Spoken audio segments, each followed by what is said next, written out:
Ketika Anda ditilang karena PKB-nya tidak bayar, Anda tunjukkan video ini supaya dipahami oleh polisi lalu lintas di seluruh negara Republik Indonesia.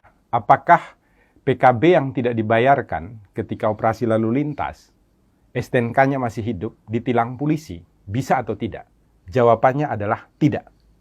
Kalau ada polisi lalu lintas yang melakukan penilangan, maka polisi lalu lintas itu bisa dilaporkan tindak pidana pasal 333 KUHP, merampas kemerdekaan seseorang, karena tidak ada dasar hukumnya. Ancaman pidana bagi polisi itu adalah 8 tahun penjara. Ini tidak main-main loh. Nah, saya jelaskan sekarang dasar hukumnya. Pertama kita mulai dari STNK. STNK ini selalu ada 2 lembar. Yang pertama ini disebut surat tanda nomor kendaraan bermotor. Berlakunya 5 tahun. Di belakangnya ada lampiran. Lampirannya ini adalah surat ketetapan kewajiban pembayaran PKB. Ini setiap 1 tahun sekali. Harus dibayarkan syarat untuk pembayaran pajak. Yang jadi masalah adalah polisi biasanya menganggap kalau PKB-nya tidak dibayarkan berarti STNK-nya tidak berlaku. Ini adalah sebuah kekeliruan. Kenapa demikian? Dasar hukumnya begini, biasanya dipakai polisi adalah pasal 288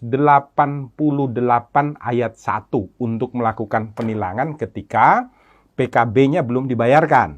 Nah, 288 ayat 1 itu menyatakan setiap orang yang tidak mampu untuk menunjukkan surat tanda nomor kendaraan bermotor atau surat tanda coba kendaraan bermotor yang ditetapkan di dalam pasal 106 ayat 5 huruf A. Jadi penilangan terhadap pasal 288 ayat 1 didasarkan pada pelanggaran yang dilakukan dalam ketentuan pasal 106 ayat 5 huruf A. Bukan pasal 70. Di mana di sana dikatakan dengan tegas dan jelas kalau Anda tidak memiliki STNK, Anda tidak memiliki surat tanda coba kendaraan bermotor, maka ketika motor atau kendaraan yang Anda pakai jalan di jalanan raya ditangkap oleh polisi, bisa dilakukan penilangan dengan pasal 288 ayat 1. Nah, sekarang kebanyakan polisi lalu lintas mengatakan ada ketentuannya. Di mana? Di dalam pasal 70 ayat 2. Saya bacakan ya, pasal 70 supaya semuanya tidak bingung. Pasal 70 ayat 2 mengatakan, surat tanda nomor kendaraan bermotor dan tanda nomor kendaraan bermotor berlaku selama 5 tahun. Garis bawahi dulu, berlaku selama 5 tahun. Koma, yang harus dimintakan pengesahannya setiap tahun. Garis bawahi ya, yang harus dimintakan pengesahannya setiap tahun. Anda harus baca penjelasannya Pak Polisi. Nah, di dalam penjelasan daripada pasal 70, ini secara tegas dikatakan ya, ayat 2.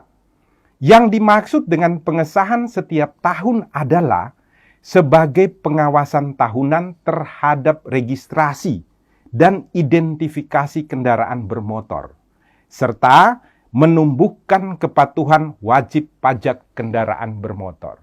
Jadi maksudnya itu bukan kemudian STNK-nya tidak berlaku. Bukan.